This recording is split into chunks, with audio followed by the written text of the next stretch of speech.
I bet if I took a poll of 100 USC football fans, I'd get the same three answers to the question, what are the three top things USC fans want to see in 2026? I've got the results of that poll coming up.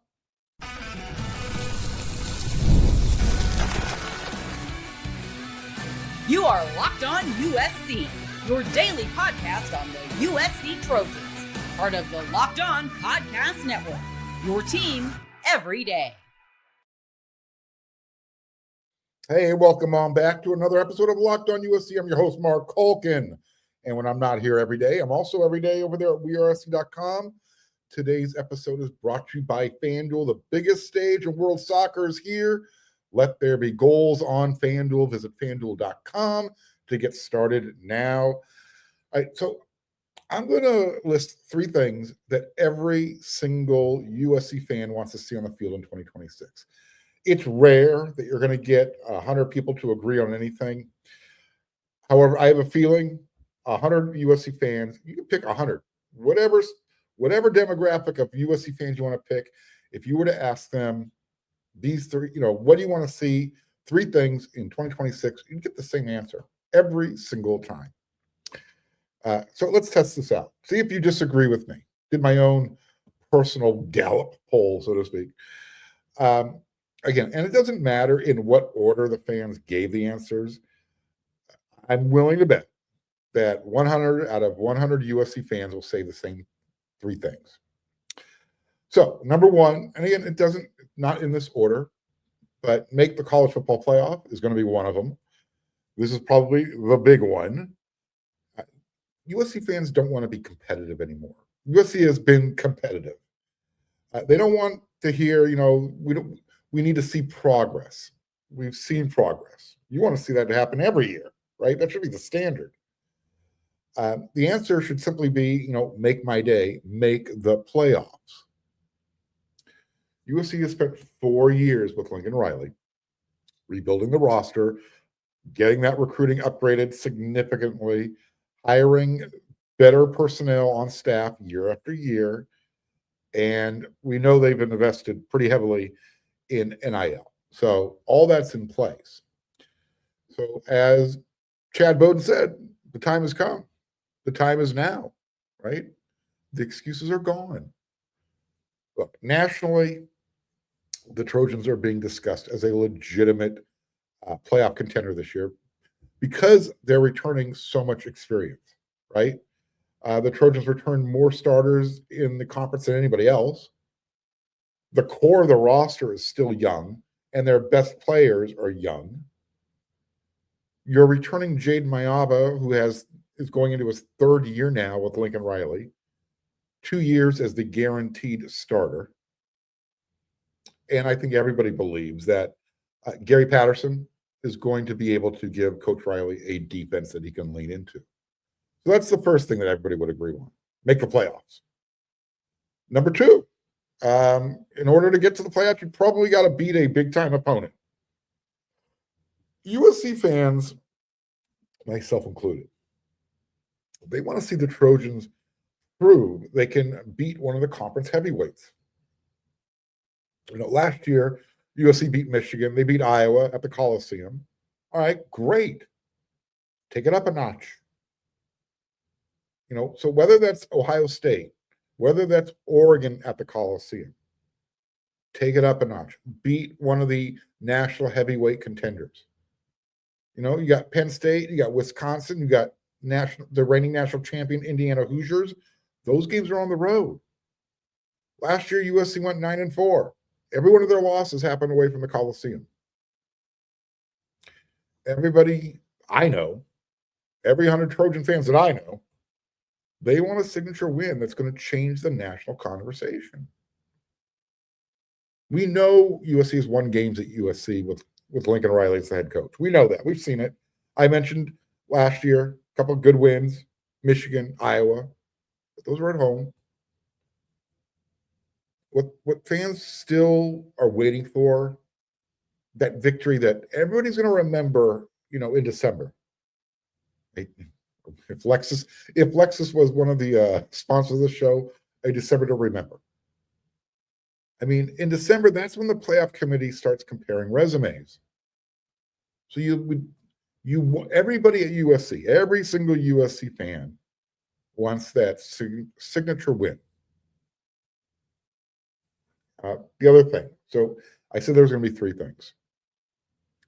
How about playing championship caliber defense? That'd be a first. I mean, I'm one of those fans. USC fans are tired of watching the defense give games away. Seriously. Every year the conversation starts the same way. Every single year. USC knows how to put up points. With Lincoln Riley as their head coach, you can count on that offense. And then that sentence ends with, but. Nothing good ever comes from the but. Remember that rule, okay? And look, we're being honest, times USC's defense looked like, well, stuff that comes from the butt. You get the point. USC fans are used to, look, last year, USC fans like to use the excuse, well, that loss at Illinois, food poisoning, all right?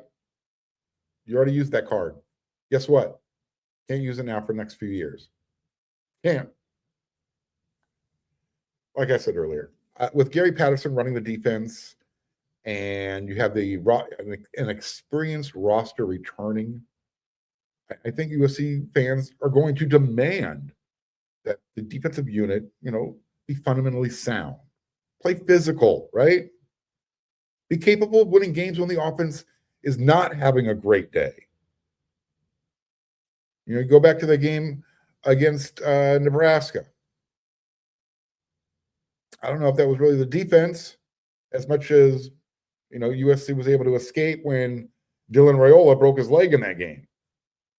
I don't know if USC wins that game if Nebraska doesn't lose their starting quarterback. But USC offensively that day, they were terrible. Well, now I take it back. They were having a rough day. This is the best way of putting it. I think a lot of the optimism surrounding USC this year centers on Riley finally having an offense that he can pair up with a defense consistently. And I think that's what Gary Patterson is going to bring. So those are the three things that if you were to poll 100 USC Trojan fans, those would be the three answers. In some way, shape, or form, they would spit out the same thing. We got to make the playoffs. We got to play, championship level defense. At least conference championship level defense. Those are the three things. If you were to, put into a sentence, win the games you're supposed to win, beat one elite team, and find your way into the college football playoff. Look, USC fans don't need perfection in 2026. Perfection means you win every game, you win the national championship.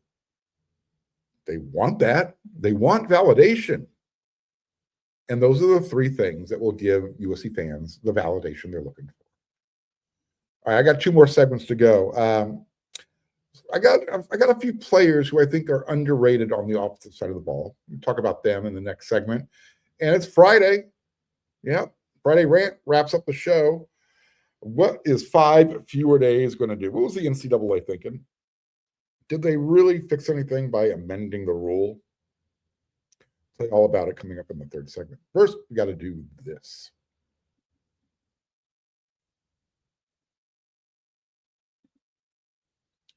The biggest stage in world soccer is here, and every match feels like it has the potential for a memorable moment. Yeah, one goal can completely change the energy of a game, shift momentum, and alter the outcome in an instant. That's what makes tournament soccer so exciting from the opening whistle to the final kick. Speaking of that, the USA, they lost in the 98th minute of the World Cup. The opening round, they were moving on, but yeah, they lost to Turkey 3-2. So now that FanDuel is giving you an opportunity to watch the USA score goals, There's a reason to stay involved even more. USA is advancing, right? So every goal pays. Bet on a match and get bonus bets for every goal scored in that match. More goals mean more bonus bets. All you have to do is turn on your token. I think what I love the most about this tournament is, again, you don't have to be a huge soccer fan, right? You don't have to follow all the different leagues around the globe. But if you love America, you're rooting for your team, every 4 years, USA, USA, USA. Especially since we're hosting the darn thing. From the opening whistle to the final kick, let there be goals on FanDuel. Visit FanDuel.com to get started. Do it right now.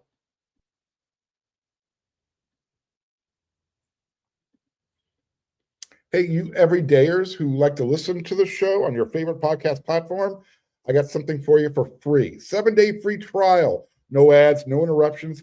Click on the link in the show's description page, and you can find out all about it.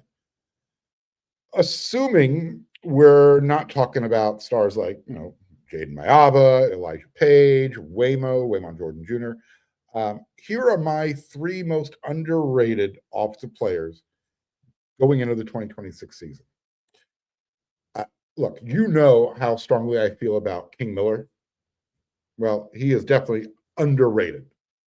I mean, not just in the big conference, I think nationally. He's not underrated to Trojan fans. But I'm just not sure the guy gets his due after what he did last season, literally coming out of nowhere. Everybody talks about Waymon Jordan, his explosiveness. However, King, look, you know how I feel. I think he's just as valuable. I think USC has the best running back stable in the conference, bar none.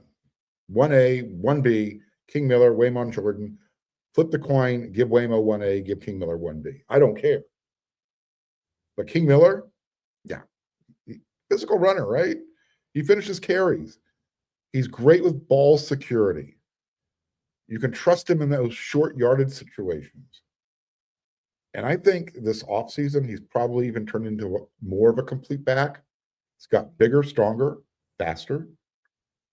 Does he have the breakaway, take it to the house speed like Reggie Bush? No. Again, Reggie Bush? No.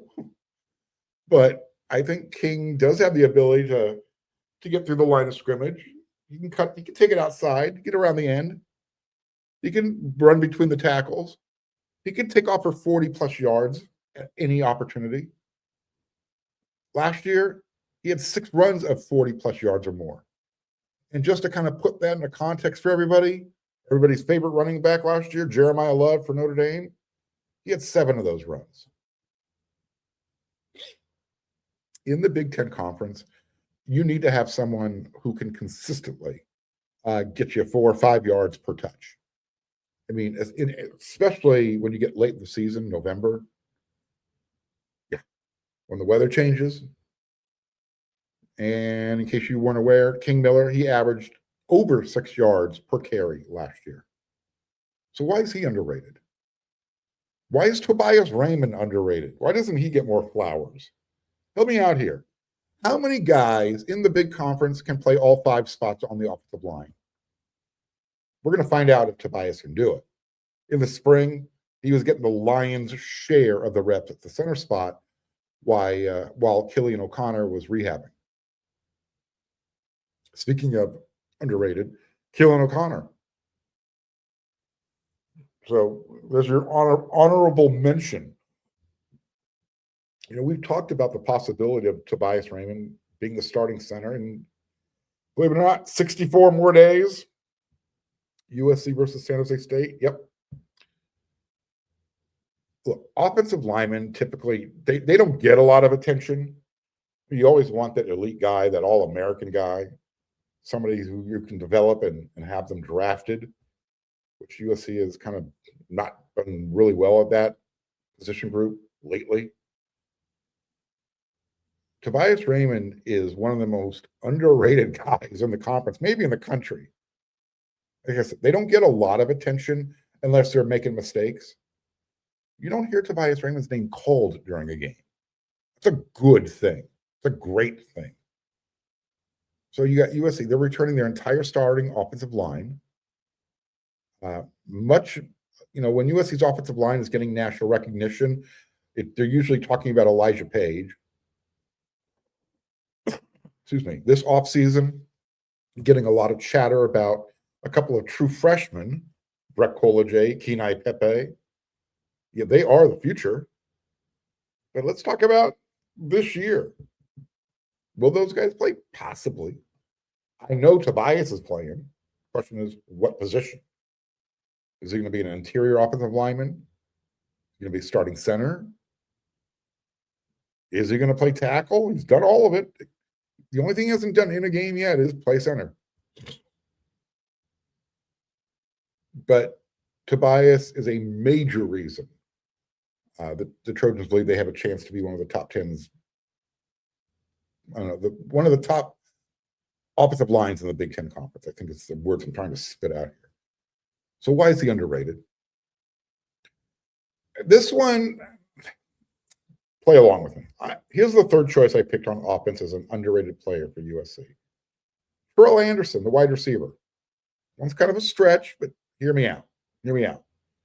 So last year as a sophomore, he was at North Carolina State. He caught 39 balls, 629 yards, good for like 16 yards per catch, 5 touchdowns. Played in all 13 games, started 5 of them. All right. He's going to be USC's big wide receiver in 2026, similar to how Jacoby Lane was USC's big wide receiver in 2025. So Jacoby Lane, coming off of his sophomore year, he had 43 catches, 525 yards, 12 touchdowns. He was USC's red zone dude.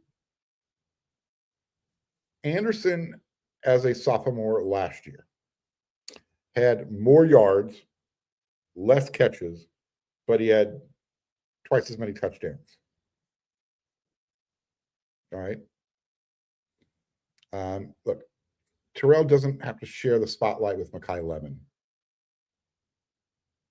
He's got that going for him. So he's gonna put up. He should put up big numbers. He and Tanu Kynes are what I would anticipate are the 1-2 punch. In case you don't know Terrell's background, he was one of the top prospects coming out of high school. Top 100 player. Number one, the 51st ranked player in the country, according to On3 Rivals. And he was number 92 by 247. So, like I said, top 100 player. Really talented. He put up really good numbers at North Carolina State. Had he put up those numbers at USC, he'd probably be more well known. He wouldn't be considered what I consider underrated. Now, I'm sure defensive coordinators at USC is going to play. They know all about him, especially when they see him on film. But, I'm not sure everybody in the country really knows who Terrell Anderson is.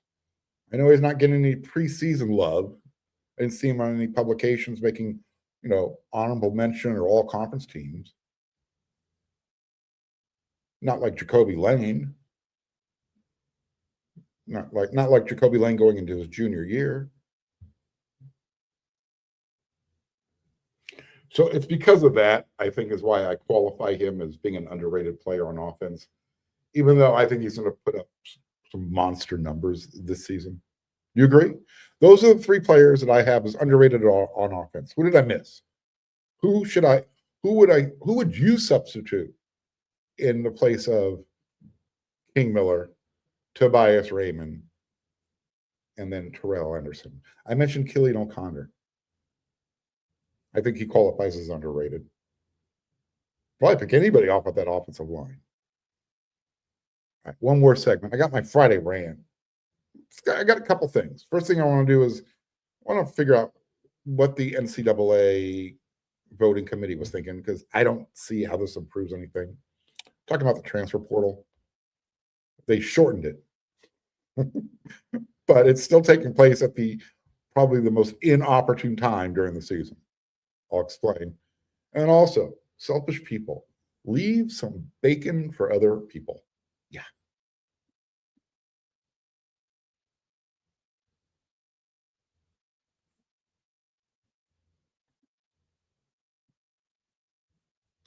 So running a business shouldn't feel like you're trying to connect, a bunch of systems that were never designed to work together. One, you have this one app for accounting, another for inventory, another for sales, and somehow none of them talk to each other. That's where Odoo comes in. Odoo is an all-in-one business management software that brings every part of the business together in one powerful platform. From sales and accounting, inventory and marketing, everything works in one place, helping your team focus on moving faster, stay organized, and focus on growing the business instead of managing software. The best organizations know that success isn't just about talent, it's about having everyone working toward the same goal. And that's true in sports, just like in business. For example, one thing that really stands out now is when Lincoln Riley and Jen Cohen found Chad Bowden, that you put those three things working together, it's like the software all of a sudden started talking. Everybody's moving in the same direction. Chad Bowden was part of the solution. It was a coordinated effort across the entire organization that made it successful. Great organizations win because operations matter. And that's why you should get Odoo. Try it for free today at odoo.com/locked-on. That's O-D like David, OO.com/locked-on.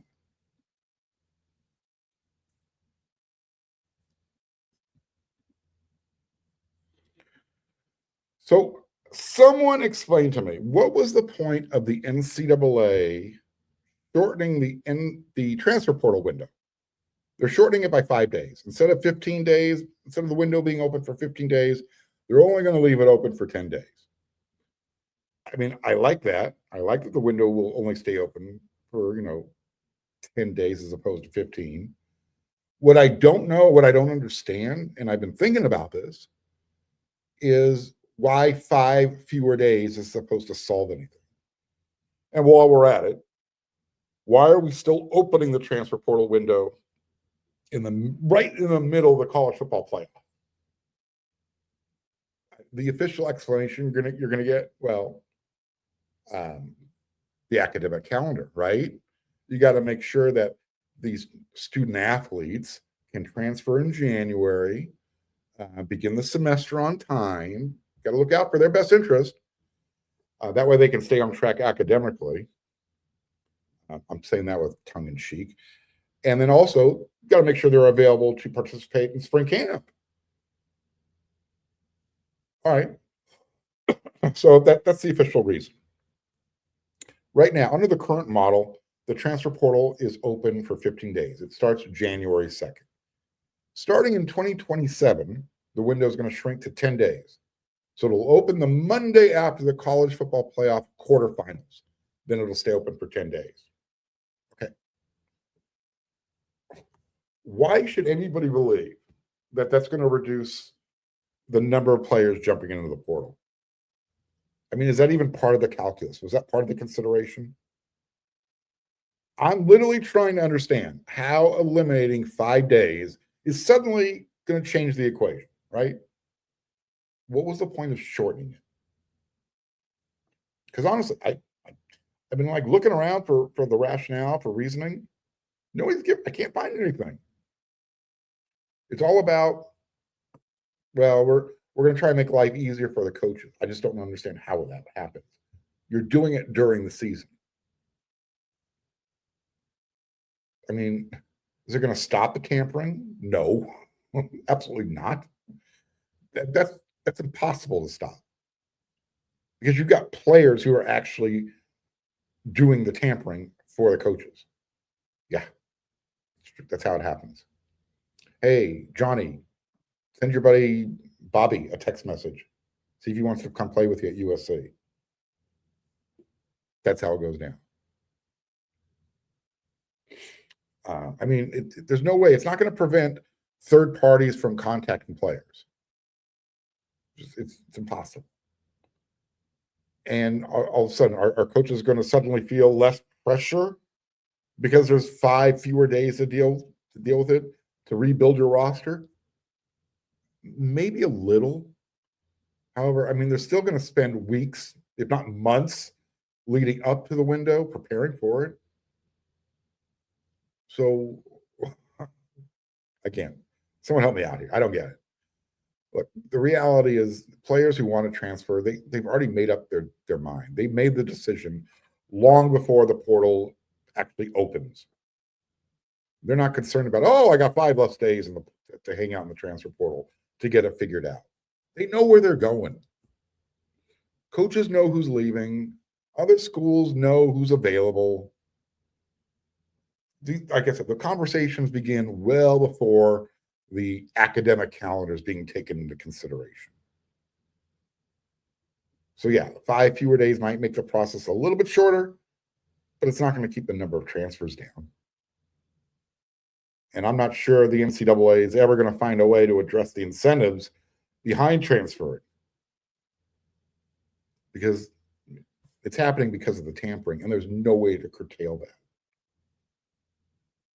So the transfer portal is just going to continue to be this